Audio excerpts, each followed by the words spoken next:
Good evening. You can be seated. Man, what a celebration, right? How amazing. By the way, thank you, team, for leading us. It just struck me in this service, the sequence of O come Emmanuel, which kind of rocks. It's like gritty. I've never heard that version, and the drums and the angst. And there's times when we are feeling that, please come. And there's no quiet church song that will do justice to that angst. You gotta rock. There's something there where I was singing it and I was like, please, God, anything. And then he came. Oh, come, let us adore him. He came. We need to come now. It just really hit me. The beauty of that spectrum, wherever you are in that spectrum, maybe you're in the first song tonight. Maybe you're in the second song. God is with you, and he is going to meet you here tonight. My name is Micah. I'm the lead pastor here at the church, and just want to say what an incredible gift to be with you all at this Christmas season. You know, his name shall be Emmanuel. That comes from Matthew chapter 1, where the angel was speaking to Joseph and told Joseph regarding this boy to give him the name Jesus because he will save his people from their sins. And all this took place, he continues to say, to fulfill what the Lord had said through the prophet. The virgin will conceive and give birth to a son, and they will call him Emmanuel, which means God with us. You know, those prophetic words referenced in Matthew 1 were given hundreds of years before Jesus was even born, during a time of extreme conflict. The nation of Judah was under attack by multiple enemies, and Isaiah says of the state of the people and the king that the hearts of the king and his people trembled with fear like trees shaking in the wind. We know something of that in Missoula from the last few weeks, don't we? Trees moving and bending to forces beyond their control. And I think each of us can personally say we know something of that. Anxiety and anger and bitterness and fear. And yet God's response in that moment, in that dire situation, was a sign. He goes on to say that Isaiah said, the Lord himself will give you a sign. The virgin will conceive and give birth to a son and will call him Emmanuel.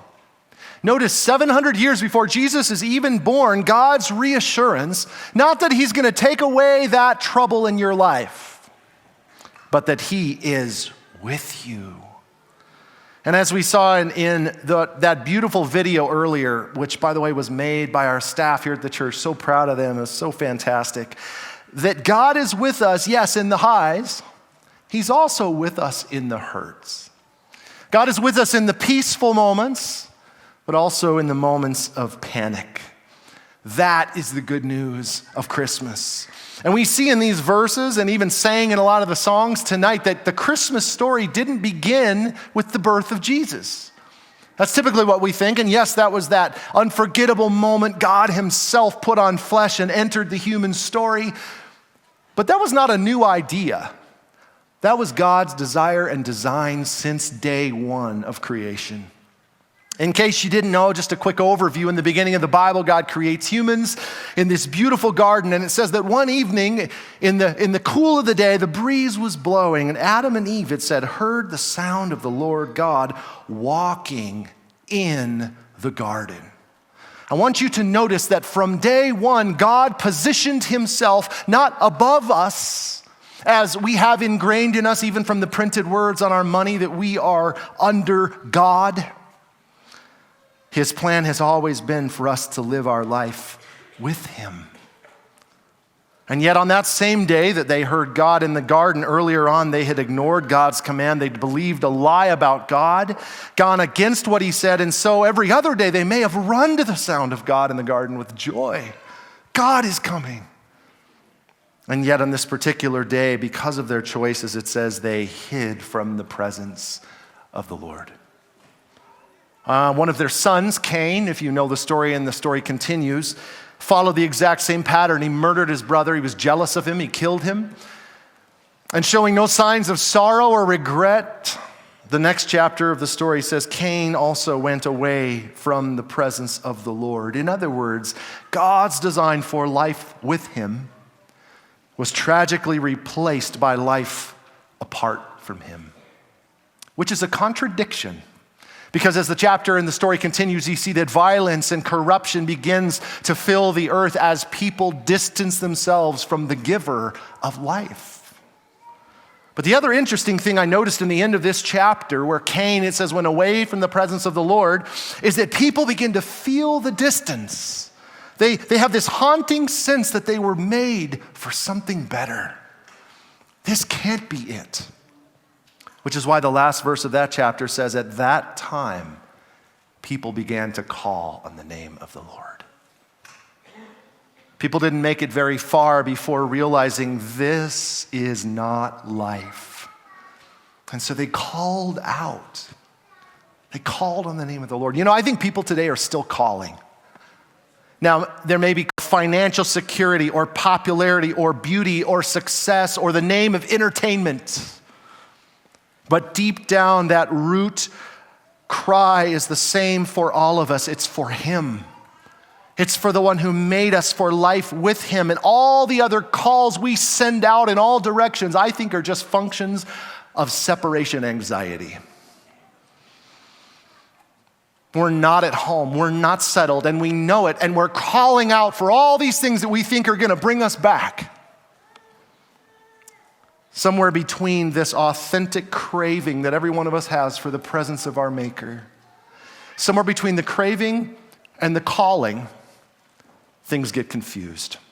It's the messages of our culture. It's the lies we believed about ourselves, about God, maybe. Maybe it's wounds from our past that we cannot let go of. And by the time that craving turns into a call, we've forgotten the name of the Lord. And we call out for all kinds of other things that can never answer us and can never fill that place that God alone was meant to inhabit. But even though, the good news of Christmas, even though we forget his name all the time, you know what? He never forgets your name.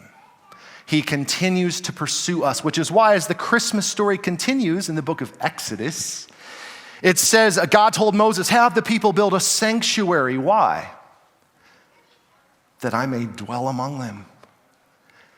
Move another book forward in the story, Leviticus. God said the same thing. I will make my dwelling among you. I will walk among you. What does that sound like? Genesis. This is God's garden design since day one. And friends, listen, it is still his desire for you and me tonight. Not to cower in fear under God, wonder if you're going to make it to heaven, if you've done enough good things, not to strive to find your identity in living life for God, or imagine that you can find lasting life apart from God, but to know the deep, abiding joy of walking with God through all of the ups and downs of life. You know, every Christmas Eve, I pray and I stress just a little that I'll have something to share that'll make a difference. Something that will cut through the noise, something that will pierce through the often shallow sentimentality of the season, something that'll impact. And it just hit me this year as I was like kind of thinking about how, like, what clever thing and all that. And if you speak in front of people, you know what I'm talking about. It just hit me. What could be more profound than the simplicity of the gospel? What could be more beautifully life-changing than the fact that God is real and that he's relentlessly pursuing even those who are running away from him? People are saying, I don't want life with you. He's like, but I want it with you. And even when we don't want it, he keeps coming because he knows how desperately we need him. And that's a hard one for me. I just have an honest little confession. I have a pretty low value on having people with me. I know that's a dangerous confession as a pastor. I do like people. Welcome to Mac, glad you're here. But there is never a time in my life where I'm like doing something by myself and I'm like, I just wish I had someone with me. There's not. I'm pretty independent. I don't like asking for help. I like to fix it myself. That's not all good. God still be working on me. But I don't have a high value on that. So when I prepare to talk about God with us tonight, when I hear that, it doesn't like bring up wonderful, beautiful feelings. I'm like, he's with me. Maybe you can relate. The idea of God with us just can blend into the tapestry of the season, the lights and the music and the food and the feelings that come and then they go. Why does it matter that God is with us? That's a question I had to ask God for myself. God, why does it matter? I mean, I know the answer, but why does it matter? God took me on a journey and took me to two characters in the Christmas story. That is the continuation of the Old Testament. Two characters, two men, one of whom his past was shaped, his perception was shaped by his past, his failures, his insecurities, and another one of these men was scared of the future, terrified of what was coming. Now, how many people does that touch here in this room? You're either affected by your past or you're scared of what's coming, right? Fill in the blank with the emotion. All of us can find ourselves there. And God took me to these two characters. And the cool thing about it is God comes to them in their most vulnerable moment with the exact same message. I want to just briefly mention these characters. The first is Moses. It's maybe the only Christmas Eve service you ever hear anyone talk about Moses, but here we are. Moses had a past. He was given away at birth and was raised in a foreign country. Talk about identity dysphoria. At the age of 40, he killed a guy. Thought he was doing a good thing, helping somebody out, but everybody turned on him and he had to run for his life and hide in the wilderness for 40 years watching sheep. Now, if you're doing the math, that puts him at 80 or so. That's when God called out to Moses and called him to go back to the country from which he fled, where he was a wanted man, and go to the highest ruler in the land and say, let God's people go free from slavery. Moses is like, you've got the wrong guy.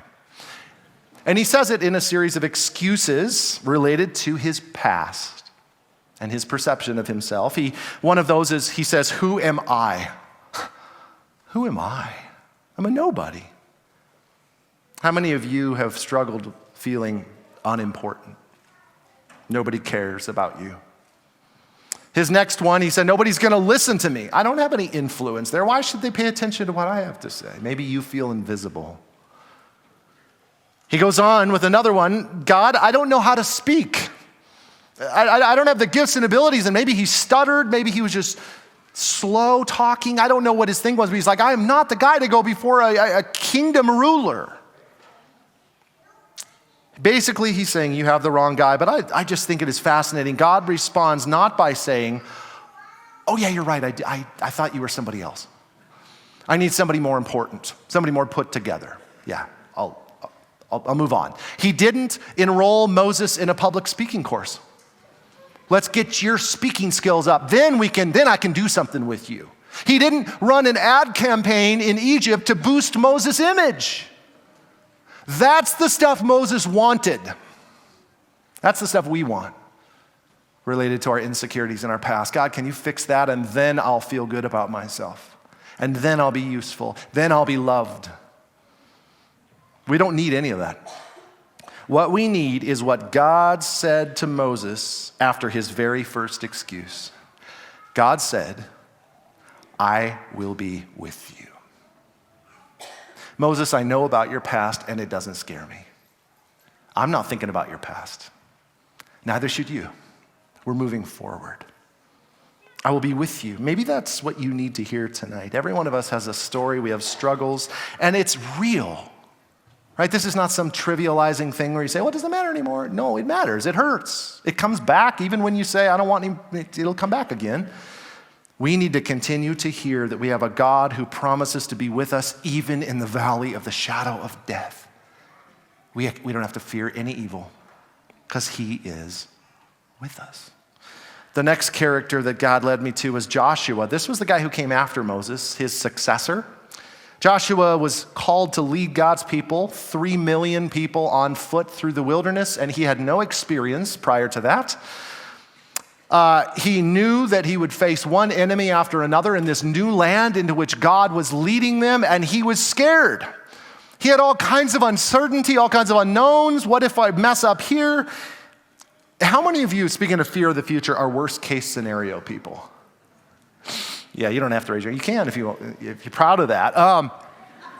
No, but like even if things are awesome, you're always like, yeah, but what if? What if this building blows up right now? You know, like, and the wheels are always turning. And my question for you is, what do you think you need in those moments? The perfect fail-safe plan that thinks of every contingency? Do you need to hear everything's going to go just the way you want it to? No. Because what God said to Joshua is the same thing he said to Moses, and actually references Moses. He said, just as I was with Moses, Joshua, so I will be with you. I will not leave you or forsake you. Guys, God has proven his commitment over the years to pursue life with us, not because we always feel like we need it, but because he knows how desperately we need him. And that may be in a past you can't shake that's following you around, and he wants to set you free from that. And maybe it's a future you know you can't control and you don't see where it's going. Maybe it's a present insecurity or a wound that you're carrying around with you. God is with you in that. For some of us, I was reflecting today, it's disappointment from hopes that were shattered. It's hoping things would go a certain way in our lives or in a situation or in a job, and it all fell apart. And that follows us. Maybe for some of you, it's the disillusionment with the American dream. You're far enough along and you've realized it's not what it was promised. And what can happen over time for most of us, and maybe you can relate to this, is we can get jaded. We can get cynical. And if you want to get more jaded, more cynical, watch more news, right? But what happens is we start thinking more and more that Christmas is for the children. It's not for me. God doesn't look at me with delight. And we believe these lies. Maybe you just don't care anymore, right? You're past the point of feeling anything, and you found all these ways to escape, to numb, to medicate. Illegal ways, legal ways, it's all the same.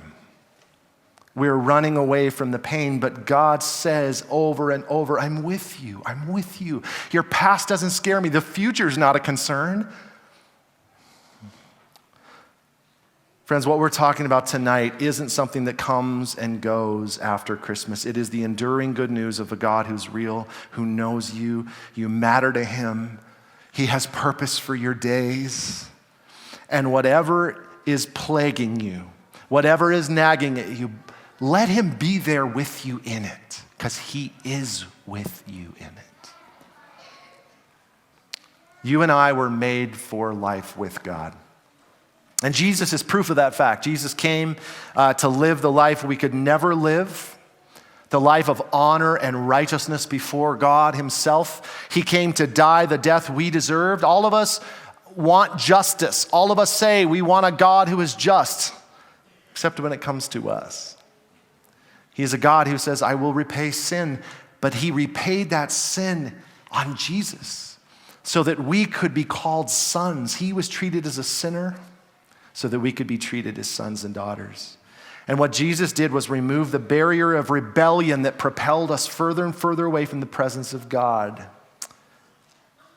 so he could bring us back to the life we were made for. I love what Jesus said to his disciples. He said to them as he was preparing to leave the earth, he said, the Spirit of truth will come. That's God himself. And what is God going to do when he comes? You know him, for he lives with you, but he will be in you.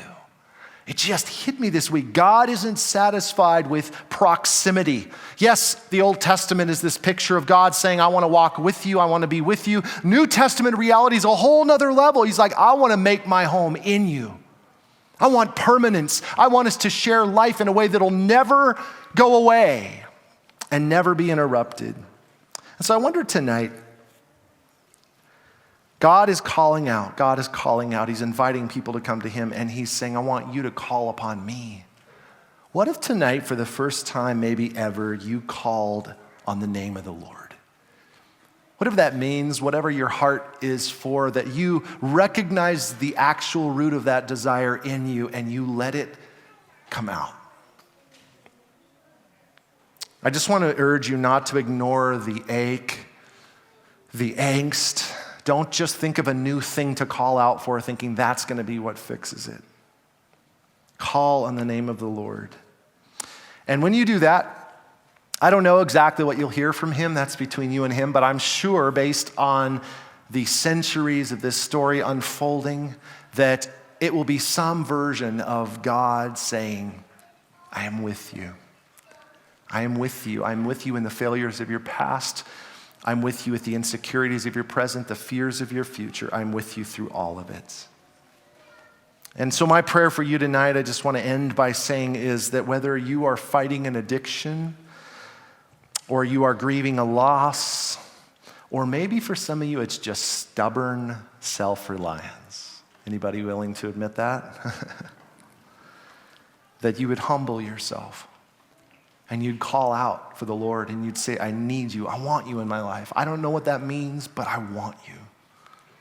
And my prayer is that you would have an encounter with the living God where you need him most.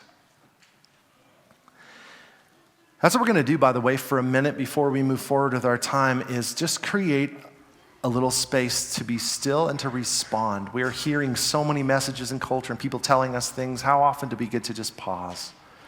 The most important voice you could hear tonight is not me. It's him. So we're going to pause in just a moment, but as we do that, I just wanted to share when it comes time to call out to the Lord, because this is not a one-time deal. Oh yeah. It's a habit of our lives. It's like inhaling and exhaling. Lord, thank you for a new day. Lord, help me. Lord, use me today. But what keeps me from calling out to the Lord more than anything, I just wanted to share because I just feel like maybe somebody can relate to this, is shame. It's shame. And for me, it's a past of sexual addiction that God has given me so much freedom in, but it still follows me. There's still this sense of like, I know God loves me, but when it comes time to be vulnerable and honest and call out to him, I just feel like he's gonna scowl at me. I just feel like he's gonna say, you're dirty. Now I know it's a lie, it's not true, but that's how I feel. I told her I'd give her $10 to do that. God is with us.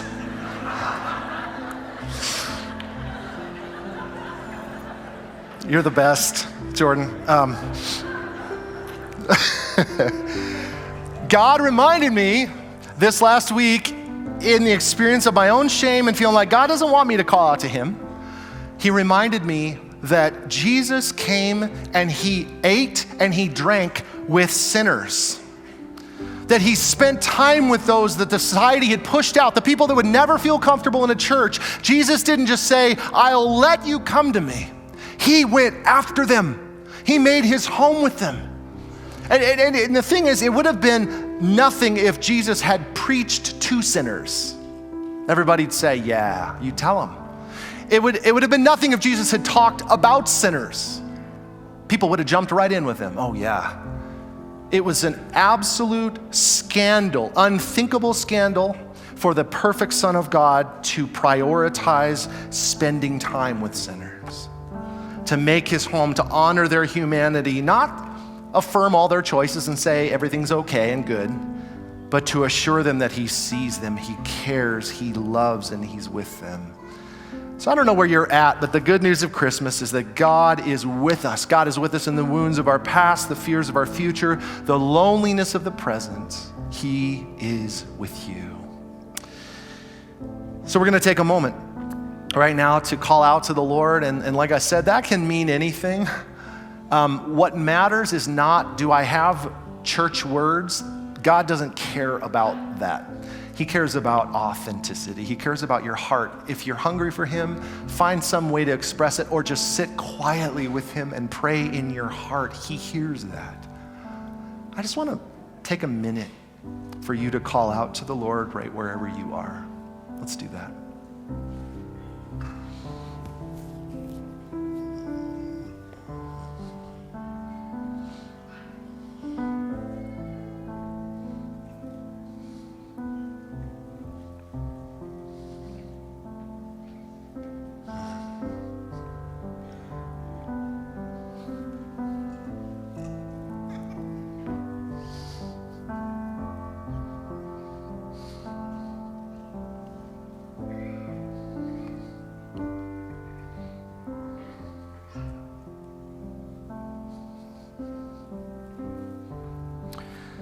Father, whenever we're quiet like this in church, I always hear children. And I'm always reminded, Lord, would you give us that heart of freedom? The heart that doesn't sit and overthink, should I be doing this right? They just live. There's just joy and freedom. And I just pray that over this room right now. I just pray for your Holy Spirit to move in the hearts of these people and those who are watching online, Lord, that you would set us free from fakeness, that you'd set us free from pride, from feeling like we need to hold our lives together. You didn't make us for that. You made us to live in dependence upon you and to find our life in you, Lord. So set us free, Jesus, by the power of your Spirit. Not just tonight, not just a moments that we move on from, but like seeds that are planted in the ground and begin to bear fruit in our lives in ways we don't even expect. Do that work that only you can do, Lord. Maybe you're here tonight and you have a cry in you that you feel like this may be not the place for that to come out 100%. That's okay. But I want to urge you not to ignore this moment. If it's on your way home in your car, if it's going for a walk later, I want to urge you to let that call and that cry out and direct it to the Lord, whatever it is.